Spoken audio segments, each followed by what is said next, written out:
quer minha namorada? Me ameaçar? Leve toda a minha vida miserável. Eu tinha uma namorada. Éramos ruins um para o outro e, não surpreendentemente, ela estava me traindo. Descobri de uma maneira bastante dramática e tive um colapso mental completo. O cara com quem ela estava traindo tinha ouvido um monte de mentiras para evitar que ele falasse comigo e começou a me ameaçar de violência. Resumindo a história, terminamos, ela se mudou do nosso lugar para o dele, e comecei a fazer terapia. Passaram-se alguns meses e percebi na terapia que não estava apenas arrasado com minha ex-namorada, mas com toda a minha vida. Decidi encontrar um novo emprego, um novo lugar para morar, tudo. Comecei a tomar providências e no dia em que recebi minha nova oferta de emprego, vi um e-mail chegar na nossa caixa de entrada de jobs @ na empresa em que estava trabalhando. Reconheci o nome como sendo o cara que estava me ameaçando e agora morando com minha ex-namorada traindo. Então, o recomendei ao meu chefe. Falei sobre como ele era ótimo, só tinha ouvido coisas boas, e, porque eu estava pedindo demissão, eles definitivamente deveriam contratá-lo. O cara veio para uma entrevista e eu estava no painel. Quando estávamos sozinhos na sala, ele disse: "Cara, desculpa, irmão, por tudo que eu disse, muito obrigado por me ajudar." Eu disse: "Relaxa, ela sempre te elogiava e sei que ela fazia boas escolhas, afinal, ela nos escolheu a ambos, e rimos como pessoas educadas." Ele realmente foi bem na entrevista e conseguiu o emprego. Aquele trabalho era uma bagunça total. Não estou exagerando quando digo que foi o pior emprego que já tive. O lugar para o qual estava me mudando pagava o dobro por 1/3 do trabalho. Eu estava aliviado por estar saindo. Quando me mudei do meu antigo lugar um mês depois, meu senhorio perguntou se eu conhecia alguém que estava procurando. Dei a ele o número de telefone do cara. Aquele apartamento parecia incrível quando você o via pela primeira vez, mas era igualmente uma porcaria, mas você não descobria isso até morar lá. Meu amigo do meu antigo emprego me disse que recebeu a ligação no trabalho e aceitou na hora. Portanto, eu sabia que ele tinha meu antigo emprego, meu antigo lugar horrível e minha ex-namorada traindo. Espero que ele tenha aproveitado minha vida mais do que eu, mas de alguma forma duvido. No entanto, sei que eles terminaram cerca de 2 meses depois. Minha mãe contratou 2 garotos para dar uma surra no meu antigo valentão da infância. Desculpe, isso é um pouco longo, mas há um contexto importante para a história. Isso aconteceu quando eu estava na 3ª série, menina, e meu antigo valentão, menino, estava na mesma classe e morava no mesmo bairro que eu, mas repetiu 2 anos. Isso é importante porque imagine o quanto ele era maior do que eu. Morávamos em casas geminadas nos anos 80, então poucas pessoas tinham ar-condicionado, então a maioria deixava suas portas abertas e as portas de tela fechadas. Então, um dia, eu estava indo para a casa da minha amiga para ver se ela podia sair para brincar, e ouço alguns gritos e batidas, e eu simplesmente aconteci de olhar porque isso me assustou, e foi quando vi a irmãzinha dele voando pela sala. Voltei para casa e liguei para minha mãe, é claro, ela ligou para o Serviço de Proteção à Criança, CPS, na sigla em inglês, e as 5 crianças foram retiradas de casa. Mas isso foi nos anos 80 e naquela época era comum apenas prometer que você não faria de novo e recuperar seus filhos, então eles foram retirados várias vezes. Bem, quando ele voltou, de alguma forma ele descobriu que minha mãe chamou o CPS, então no ponto de ônibus antes da escola, ele me deu um soco surpresa e eu caí no chão. Todo mundo viu, mas eu não disse nada a ninguém. Nossa professora aconteceu de ser uma amiga próxima da minha mãe e o marido dela trabalha com meu pai, então se eu dissesse algo, meus pais descobririam instantaneamente. Chegamos em casa, e uma criança foi direto para a mãe dele e nossos quintais estavam conectados, então ele disse que a OP levou um soco surpresa do valentão no ponto de ônibus esta manhã. Ela liga para minha mãe e minha mãe vai até a pior área de Detroit. Contrata 2 garotos da mesma idade que ele por $20 cada para irem lá e dar uma surra nele, e disse para ele nem olhar para mim novamente. Depois ela os deixou de volta. É assim que os italianos lidam com as coisas. Vá se ferrar, Karen. Minha amiga, vamos chamá-la de Ritter, tem 43 anos e eu sou a primeira amiga que ela já teve. Sua mãe, vamos chamá-la de Berta, sempre sabotou ativamente todas as amizades dela. Quando criança, ela não podia dar o número de telefone e o endereço para ninguém, e sempre que conhecia um amigo como adulta, sua mãe tentava manipulá-los para que a deixassem. Uma citação exata de Berta: "Eu não entendo por que você precisaria de alguém na sua vida além da família." Ritter sofre de depressão emocional e mental grave, além de ideação suicida, mas quando sua mãe descobriu que ela estava indo a um conselheiro, a atacou verbalmente e gritou com ela, na minha frente: que ela era uma traidora por contar coisas sobre a família para o conselheiro. Resumindo, Berta nunca protegeu Ritter. Quando criança de 11 anos, Ritter foi deixada sozinha por semanas a fio para cuidar de si mesma e de seus 4 irmãos enquanto sua mãe saía da cidade para trabalhar. Berta se casou com um traficante de drogas que abusava das crianças. É claro que ela não ouviu as crianças quando elas denunciaram, ela o deixou porque ele a traiu. Ritter descobriu aos 9 anos que não havia Papai Noel porque Berta lhe disse que ela tinha que fazer todos os presentes para seus irmãos parecerem que o Papai Noel brincou com eles. Berta brincava com seus colegas de trabalho e familiares que Ritter era sua serviçal e que era o trabalho dela limpar as bagunças dela. Ela também deixou claro que Ritter era a mãe da família. Tudo o que Berta fazia era fazer um show de generosidade financeira, enquanto não assumia absolutamente nenhuma responsabilidade na criação das crianças.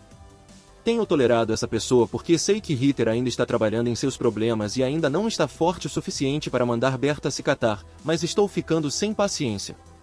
Quando vou visitar, Ritter é forçada a morar com Berta porque é a única membro da família que não está casada. Berta é propositadamente rude, mal educada e desagradável. Se sou gentil com ela, ela vai me cortar e me mandar cuidar da minha vida, mas depois reclama pelas minhas costas que sou a rude porque não há cumprimento especificamente quando chego. O fato de eu entrar pela porta e dizer olá para todos não é suficiente para ela. Ela quer o próprio olá. Não sei quanto mais tempo consigo suportar isso. Quero mandá-la à merda, mas sei que ela descontará em Ritter se eu o fizer. Se você quiser ouvir mais histórias, tenho muitas delas. Deixe-me saber se você está interessado em ouvi-las. Meu pai está furioso porque minha mãe dormiu com outros homens em um casamento aberto que ele queria. Meus pais se casaram quando eram muito jovens. Meu pai engravidou minha mãe, e seus pais os casaram. Meu avô conseguiu arranjar um negócio para meu pai em uma cidade grande, e eles se mudaram logo após o meu nascimento. Minha mãe cresceu em uma cidade do sul conservadora, onde lhe ensinaram a ser uma esposa submissa. E mesmo depois de se mudar para a cidade grande, ela não passou muito tempo socializando. Ela não tinha amigos e nunca saía. Meu pai estava lá apenas para prover para nós.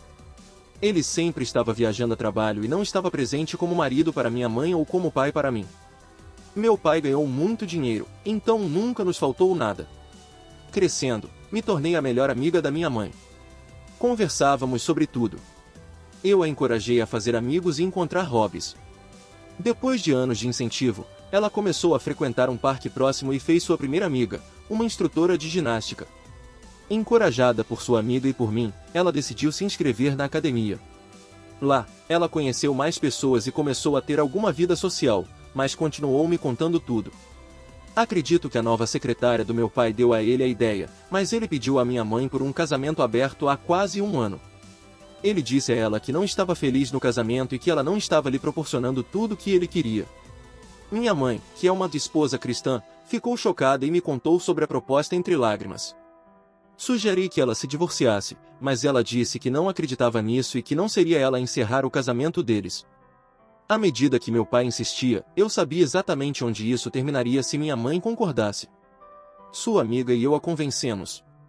Minha mãe estava hesitante no início, mas concordou com a condição de que eles fossem completamente transparentes um com o outro. Meu pai era um homem de meia idade, 41, com uma barriga, enquanto minha mãe, 39, era uma mulher atlética que se exercitava regularmente. Eu sou uma mulher de 22 anos, a propósito. Não sei como meu pai estava tão cego ou o que ele pensou que aconteceria. Ajudei minha mãe a criar perfis em sites de relacionamento online há quase 6 meses. Depois de receber um número insano de combinações, escolher dentre elas e conversar com elas por meses, minha mãe começou a sair com algumas pessoas. Toda essa atenção proporcionou um grande impulso à sua confiança e ela parece estar melhor. Meu pai se envolveu com sua secretária quase imediatamente. Ele teve muito pouco sucesso com outras mulheres. Com a transparência entre eles, minha mãe conta a ele sobre todas as suas saídas. Há algumas semanas, meu pai gritou com minha mãe por causa de algo insignificante. Normalmente, minha mãe teria se desculpado, mas com sua nova confiança, ela não recuou. Foram brigas constantes nas últimas semanas. Meu pai continua provocando brigas fazendo comentários sarcásticos sobre a roupa ou aparência de minha mãe. Ele quase a chamou de prostituta, mas se conteve. Acredito que a ideia do casamento aberto finalmente afundou nele.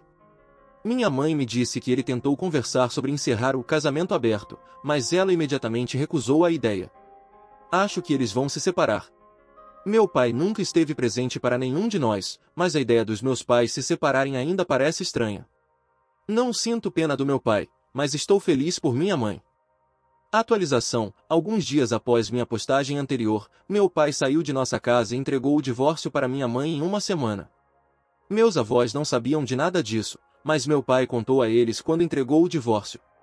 Ele também insinuou a eles que minha mãe estava traindo ele. Ambos os conjuntos de avós vieram até nossa casa e começaram a repreender minha mãe. Eu guardei capturas de tela de todas as comunicações dos meus pais, e minha mãe mostrou a eles, o que tornou tudo muito pior. Os avós começaram a brigar entre si, culpando os filhos um do outro por tudo isso. Alguns dias depois disso, os antigos amigos da igreja da minha mãe vieram até nossa casa. Na época em que minha mãe costumava ir à igreja, eles costumavam olhar para ela com desdém por ser de uma cidade pequena. Minha mãe sempre foi uma pessoa muito amorosa e não julgadora, então ela discordava de suas atitudes preconceituosas e eles começaram a excluí-la de suas atividades. Depois que ela conheceu suas amigas da academia, minha mãe parou de frequentar a igreja completamente. Esses amigos da igreja começaram a chamar minha mãe de promíscua, e ela os expulsou. Acontece que o negócio que meu pai está administrando pertence à minha mãe. Ele foi criado pelo pai da minha mãe em seu nome, então pertence a ela. Eu não sabia disso até agora e presumi que meu pai fosse o proprietário. A situação toda está uma bagunça enorme no momento. Meu pai está morando em algum hotel, e meus avós foram embora ontem após uma semana de brigas e tentativas de forçar meus pais a voltarem juntos. Eu sei que ainda virão muitos mais dramas de divórcio, mas espero que a situação se acalme por enquanto.